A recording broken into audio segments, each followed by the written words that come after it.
भेटतो, येशू तुला भेटतो, येशू तुला भेटतो, येशू तुला भेटतो. कधी नाही बदलणार, येशू तुला भेटतो, कधी नाही बदलणार, येशू तुला भेटतो. आपल्या लोकांस भेटून भोजन देणार, आपल्या लोकांस भेटून भोजन देणार. आज पण तुला तृप्त करणार, आज पण तुला तृप्त करणार, येशू तुला भेटतो, येशू तुला भेटतो. आपल्या लोकांस भेटून रोग सर्व मिटवणार, आपल्या लोकांस भेटून रोग सर्व मिटवणार. आज पण तुला बरं करणार, आज पण तुला बरं करणार, येशू तुला भेटतो, येशू तुला भेटतो, येशू तुला भेटतो, येशू तुला भेटतो.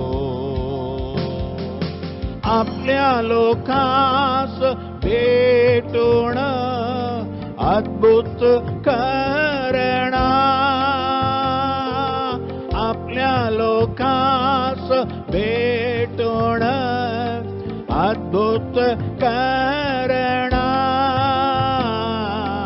आज पण तुझ्यात क्रिया करणार, आज पण तुझ्यात क्रिया करणार, येशू तुला भेटतो,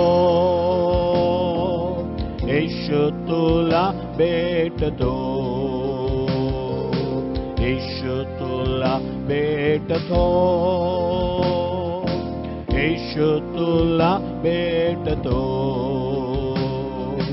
कधी नाही बदलणार, येशू तुला भेटतो, कधी नाही बदलणार, येशू तुला भेटतो. ख्रिस्त माझा तो सर्वांच्या ज्ञान मात्याला, तोच आपला तारणारा या स्वात्याला.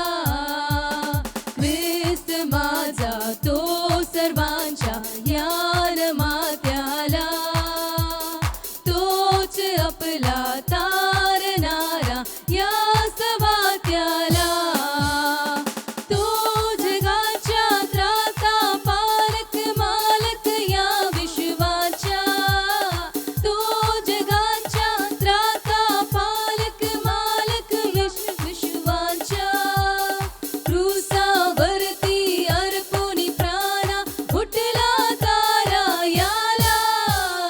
ख्रिस्त माझा तो सर्वांच्या यान मात्याला, तोच आपला तारणारा या स्वात्याला.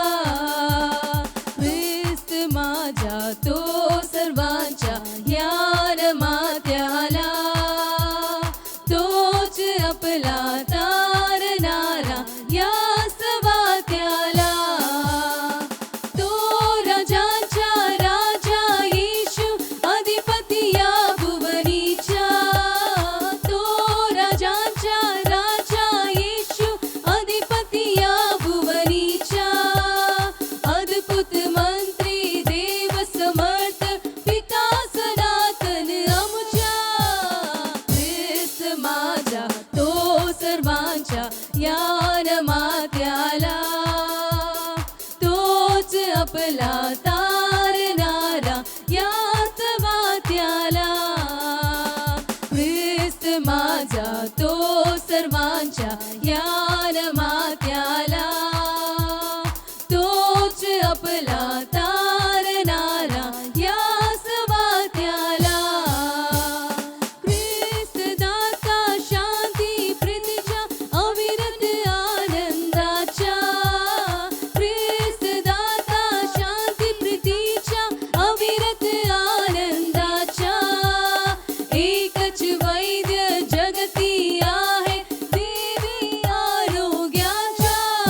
राजा तो सर्वांच्या या मात्याला, तोच आपला तारणारा या स्वात्याला. नावाने आमचा नमस्कार. येशू तुला भेटतो हा कार्यक्रम तुमच्यासाठी येत आहे. प्रत्येक रविवारी दुपारी 3 वाजता तुम्ही कार्यक्रम ऐकू शकता. आणि त्याबरोबर प्रत्येक दिवस पहाटे तुम्हाला आणखीन एक कार्यक्रम 1-2-3 मिनिटांसाठी प्रसार होतो. ते सर्वेसर्वा संगे सकाळ. प्रत्येक सकाळ देवाच्या वचनाने सुरुवात करा. संपूर्ण दिवस तुम्हाला आशीर्वाद असेल. ते तुम्ही पहा. सर्वेसर्वा संगे सकाळ एक लहान संदेश रोज सकाळी येते तुम्हाला. ठीक आहे. देव तुम्हाला आशीर्वाद करो. आपण पुन्हा एकदा ते यशाया 33:20 पाहूया. यशाया 33:20. आमची मेळे भरवण्याची सियोन नगरी पहा. सियोन म्हणजे काय? मागच्या रविवार आपण पाहिलं. जे देवावर भाव ठेवतात, विश्वास ठेवतात, ते सियोन आहे. ज्यांच्यामध्ये देव बापा राहतो तो सियोन आहे. ज्यांनी सुकारा प्राप्त केली, तारण प्राप्त केली, ते सियोन आहे. तर मेळे भरवण्याची मेळा. गेल्या दिवशी आम्ही एक मेळा पाहिलं.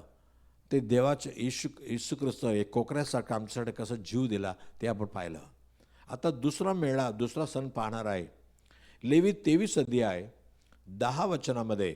लेवी 23:10. इस्रायल लोकांना सांग, मी तुम्हाला देत असलेल्या देशात तुम्ही जाऊन पोचाल तेव्हा त्यातील पीक कापाल, तेव्हा आपल्या पिकाच्या पहिल्या उपजांची पेंडी तुम्ही याजकाकडे आणावी. आणि 23 अध्याय 15-16 23 अध्याय 15-16 शबात नंतरच्या दुसऱ्या दिवशी तुम्ही ओवाळणीची पेंडी आणाल. त्या दिवसापासून पुरे 7 सबात मोजावे. 7-7-49 पुढच्या वचन. आणि 7व्या सबाताच्या दुसऱ्या दिवसापर्यंत 50 दिवस मोजून त्या दिवशी परमेश्वरा प्रीत्यर्थ नवे अन्नार्पण करावे. आणि 23 अध्याय 17 वचन. 23-17. तुम्ही आपल्या निवासस्थानातून 2 दशमास एका एफाभर सबपीठाच्या 2 भाकरी ओवाळणीसाठी आणाव्यात. त्या खमीर घालून भाजलेल्या असाव्यात. परमेश्वरा प्रीत्यर्थ हे प्रथम उपजाचे अर्पण होय. आता दुसरं सण काय माहिती आहे का? तुम्ही शेतीमध्ये अनाज पिकल्यानंतर तुम्ही कापायला सुरुवात करता. ते कापायला सुरुवात करून 7 आठवडा मोजून घ्या. म्हणजे 7 आठवड्याला एकूण 50 दिवस आहे. त्याच्या पुढचे 50. या 50व्या दिवसामध्ये देवाकडे बली आणावा. याला तुमच्या पहिलोटा फल देण्याचा सण असा मानतात. म्हणजे शेतीमध्ये उपज आलेलं आहे, धान्य उगलेलं आहे, त्यापासून पहिला भाग. हे 50वा दिवस. हा 50वा दिवस काय घडलं माहिती आहे का? जुन्या करारामध्ये हे 50वा दिवस देवाला नवीन भोजन अर्पण केलं. देवाकडे आणले. आपल्या शेतीच्या दाणे असू दे घेऊन देवाच्या समोर येतात, देवाला चढवतात. आजपर्यंत शेतीमध्ये पूजापाठ करतो ना तसं. पण हे कसं दृष्टी आहे? आता प्रेषितांची कृती 2 अध्याय 1-2 पाहत आहे. प्रेषितांची कृती 2:1-2. ॲक्ट्स 2:1-2. नंतर पेंटेकॉस्ट म्हणजे 50वा दिवस आल्यावर ते सर्व एकत्र जमले होते. 50वा दिवस. तेव्हा अकस्मात मोठ्या वाऱ्याच्या सुसाट्यासारखा आकाशातून नाद झाला व ज्या घरात ते बसले होते ते सर्व त्याने भरले. पुढचे वचन. आणि वेगवेगळ्या होत असलेल्या अग्नीच्या जिभासारख्या जिभा त्यांना दिसल्या व प्रत्येकावर त्या एक अशा बसल्या. पुढे. तेव्हा ते सर्वजण पवित्र आत्म्याने परिपूर्ण झाले आणि आत्म्याने जशी त्यांना वाचा दिली तसे ते निरनिराळ्या भाषातून बोलू लागले. इथं बघा 50वा दिवस, ते जुना करारामध्ये 50वा दिवस देवा नवा करारामध्ये कसा आणला बघा. पेंटेकॉस्टचा दिवस 50वा दिवस. आता येशू ख्रिस्त या जगामध्ये आला तसं आपण पाहिलं. पापी जनांना तारावियास ख्रिस्त येशू जगात आला. पहिलं तिमोथी 1:15 पाहत आहे ना, येशू जगात आला आणि सर्वच्या पापासाठी आपल्याला बलिदान दिला. रोमक्रंसपत्री 8:3 पाहत आहे. रोमन्स 8:3. कारण नियमशास्त्र देहस्व स्वभावामुळे दुर्बल झाल्या कारणे जे त्याला असाध्य ते साधण्याकरिता देवाने आपल्या स्वतःच्या पुत्राला येशू ख्रिस्ताला पापमय देहासारखं देहाने व पापाबद्दल पाठवून देहामध्ये पापाला दंडांगे बदलले. बहुत असं शोध आहे. म्हणजे कानून व्यवस्था ज्या मनुष्याला सुधरू शकत नाही असा मनुष्याला सुधारण्यासाठी देवाने स्वतःच्या लेकराला पुत्राला येशू ख्रिस्ताला या जगामध्ये पाठवलं. कसं? पापमय देहासारख्या देहाने. येशू निष्पाप होता, पण या जगामध्ये येताना आमच्या सर्व पापाचं शरीर आहे त्या शरीराप्रमाणे येशूला शरीर दिले गेला आणि पापाबद्दल पाठवून देहामध्ये पापाला दंडांगे दरवली. कारण त्याच्या शरीरामध्ये दंड आज्ञा देवाने ठरवली. आज पाप करणारा मनुष्य मरणार आहे हे वचन म्हणते. आणि तसं पापाचे वेतन मरण आहे. रोमक्रंसपत्री 6:23 रोमन्स 6:23 पापाचे वेतन मरण आहे, पण देवाच्या कृपादान आपल्या प्रभू येशू ख्रिस्तामध्ये सार्वकालिक जीवन आहे. येशू ख्रिस्त आमच्यासाठी तो पवित्र देवबापा होता, तरी या जगामध्ये पापमय देहामध्ये देवाने पाठवलं. पापमय देहामध्ये आला आणि आमच्या पापासाठी स्वतःला बलिदान केला. आणि तो पहिला फल आहे असं बायबल म्हणते. करितकरास पहिली पत्री 15:45 1 Corinthians 15:45. त्याप्रमाणे असं शास्त्रलेख आहे की पहिला मनुष्य आदाम जिवंत प्राणी असा झाला, शेवटचा आदाम जिवंत करणारा आत्मा असा झाला. शेवटच्या आदामध्ये प्रभू येशू ख्रिस्त पहिला आदाम जिवंत प्राणी असं सृष्टी केला गेला, पण दुसरा आदाम शेवटचा आदाम येशू ख्रिस्त जीवन देणारा जिवंत करणारा आत्मा, प्रत्येकानं जीवन देणारा. ते 15:23 पहिला कोरिन्थियों पहिले कोरिन्थिकरास पहिली पत्री 15:23 पाहत आहे. पण प्रत्येक आपापल्या क्रमाने प्रथम फल ख्रिस्त आहे. मग जे ख्रिस्ताचे ते त्याच्या आगमन काळी येणार. प्रथम फल येशू ख्रिस्त आहे. येशू एक प्रथम फल आहे या जगामध्ये आलेल्या. तसं जिवंत उठण्यामध्ये, स्वतः जिवंत उठण्यामध्ये येशू प्रथम फळ आहे. या जगामध्ये कित्येक अवतार आले, किती लोकांना मी देव मानतो, पण कोणी आमच्यासाठी मरण पावले नाही, आमच्या पापासाठी मरण पावले नाही आणि कोणी मरल्यानंतर जिवंत उठले नाही. येशू ख्रिस्ताबद्दल आपण वाचतो, ऐकतो की येशू ख्रिस्त 2000 सालीपूर्वी या जगामध्ये मानव बनून आला. संपूर्ण मानवासाठी आपला जीव दिला, सर्वांचा पाप आपल्या अंगावर घेतला, पण तो तिथं जिवंत उठला. जिवंत उठून आज मी जिवंत आहे, जिवंत परमेश्वर आहे. ते प्रथम फल आहे. तसं 50वा दिवस तुम्ही खेतीतून पहिलोटा फल तुम्ही आणताना तसं पहिलं आत्म्याचा पाऊस देवाने आणला. हालेलुया. ते पहिलं फल आहे. ते सण आहे पेंटेकोस्ट सण. हा विशेष सण काय? त्या दिवशी 50वा दिवस पहिले फल तुम्ही देवाकडे आणले. आज पहिलं फल येशू ख्रिस्त आत्म्याच्या भरपुरी तुमच्यावर देतो. हे पवित्र आत्माच्या वरदान आहे. 50वा दिवस म्हणजे पवित्र आत्माचा पहिलं फल भेटला. योएल 2:28 योएल 2:28 जोएल 2:28 यानंतर असे होईल की मी मनुष्य मात्रावर आपल्या आत्म्याचा वर्षाव करीन, तेव्हा तुमचे पुत्र व तुमच्या कन्या संदेश देतील, तुमच्या वृद्धांना स्वप्ने पडतील, तुमच्या तरुणांना दृष्टांत होतील. से मनुष्य मात्रावर आपल्या आत्म्याचा वर्षाव करेन, आत्म्याचा वर्षाव करेन. आता 50वा दिवस पेंटेकोस्ट दिवसामध्ये पवित्र आत्मा सगळ्यावर आला, तेव्हा पेत्र या वचनाचा उल्लेख करतो बघा. प्रेषितांची कृती 2 अध्याय 17 वचन 16 आणि 17. प्रेषितांची कृती 2, 16, 17. ॲक्ट्स 2, 16, 17. परंतु योएल संदेशाने जे सांगितले होते ते हे आहे. देव म्हणतो शेवटच्या दिवसात असे होईल की मी मनुष्य मात्रावर आपल्या आत्म्याचा वर्षाव करीन. तेव्हा तुमचे पुत्र व तुमच्या कन्या संदेश देतील, तुमच्या तरुणांना दृष्टांत होतील व तुमच्या वृद्धांना स्वप्ने पडतील. हे पवित्र आत्म्याचा वर्षाव हे देवाचं पहिलं फल आहे. 2000 सालीपूर्वी पेंतेकोस्त दिवसामध्ये उतरला गेला. त्या दिवसापासून आजपर्यंत परमेश्वर आपल्या पवित्र आत्म्याने प्रत्येकाला भरतो. येशूनं म्हटलं लोका 11 अध्याय 13 वचनामध्ये, लूक 11:13, लोका 11:13, तुम्ही वाईट असताही तुम्हाला आपल्या मुलांना चांगल्या देण्याचे कळते, तर मग स्वर्गीय पित्याजवळ जे मागतात त्यांना तो किती विशेष करून पवित्र आत्मा देईल. आज देवाकडे पवित्र आत्मा मागा. येशू ख्रिस्ताद्वारे पापाची क्षमा भेटते, पापापासून सुटकारा भेटते, खरं आहे. तुम्ही पापाची क्षमा प्रार्थना केल्यानंतर पवित्र आत्मा मिळून घ्यायला पाहिजे.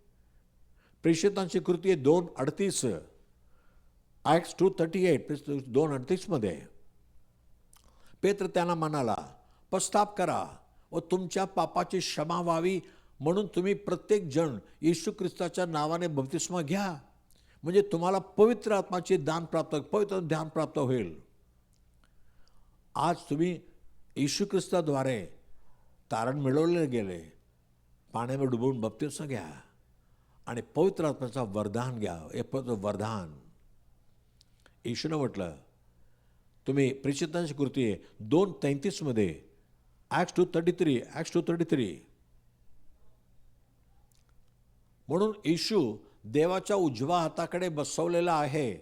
त्याला पवित्र आत्माविषयीचे वचन पित्यापासून प्राप्त झाले आहे आणि तुम्ही जे पाहता ते ऐकता त्याने वर्षाव केला आहे. येशू ख्रिस्त देवाच्या हाताने स्वर्गामध्ये उचलला गेला, आता स्वर्गामध्ये विराजमान आहे. पण पित्याने जे पवित्र आत्म्याविषयीचे वचन दिले होते, प्रवचन दिले होते, प्रतिज्ञान दिले होते, त्या वचनाच्या आधारामध्ये येशू ख्रिस्ताने प्राप्त केला आहे आणि तुमच्यावर वर्षाव केला आहे. आज येशूच्या नावाने पवित्र आत्मा मागा, तुमच्यावर वर्षाव करणार. कारण येशू पुन्हा पुन्हा म्हणत होते. लोका 24 अध्याय 49 वचन, लोका 24:49, लोका 24 अध्याय 49, पहा माझ्या पित्याने देऊ केलेले देणगी मी तुमच्याकडे पाठवतो. तुम्ही स्वर्गीय सामर्थ्याने युक्त व्हाल तोपर्यंत यरूशलेम शहरात राहा. स्वर्गीय सामर्थ्य तुमच्यावर येणार. आणि प्रेषितांची कृती 1 अध्याय 5 वचनामध्ये, ॲक्ट्स 1:5, पहा ॲक्ट्स 1:5, कारण योहानाने पाण्याने बप्तिस्मा केला खरा, पण तुमच्या बप्तिस्मा थोड्या दिवसाने पवित्र आत्माने होईल. आणि 8 वचन, वर्स 8, परंतु पवित्र आत्मा तुमच्यावर येईल तेव्हा तुम्हाला सामर्थ्य प्राप्त होईल आणि यरूशलेमेत और सर्व यहुद्यात, शमरणात व पृथ्वीच्या शेवटापर्यंत तुम्ही माझे साक्षी व्हाल. पवित्र आत्मा मिळून देवाचे तुम्ही साक्षी व्हायला पाहिजे. हे पवित्र आत्माचा वरदान. माझ्या प्रियानो, त्या दिवशी पहिलं फळ देवाकडे लोकांनी आणले. आता देवाने लोकांकडे आणले पहिले फळ. एकतर येशू ख्रिस्त पहिलं फळ आहे, आमच्यासाठी जीव दिला, पण पवित्र आत्मा हे पहिलं फळ आहे. त्या 50वा दिवस परमेश्वराने ओतले, सर्वावर ओतले पवित्र आत्मा. आज पण ओतत आहे. आज पण येशूच्या नावाने तुम्ही मागा. येशूने म्हटलं माझ्या नावाने तुम्ही मागताना पिता तुमच्याकडे एक पवित्र आत्मा पाठवणार आहे. माझ्या नावाने पित्या तुमच्याकडे. तुम्ही योहान 14 अध्याय 26 वचन, जॉन 14:26, योहान 14:26 वचन, जरी ज्याला पिता माझ्या नावाने पाठवेल तो कैवारी म्हणजे पवित्र आत्मा तुम्हाला सर्व काय शिकवेल आणि ज्या गोष्टी मी तुम्हाला सांगितल्या त्या सर्वांची तुम्हाला आठवण करून घेतील. तारण पण येशूच्या नावाने तुम्हाला भेटेल. पश्चाताप येशूच्या नावाने, पवित्र आत्मा येशूच्या नावाने मागा तरच तुम्हाला भेटेल. प्रेषितांची कृती आहे 10 अध्याय 43 वचन.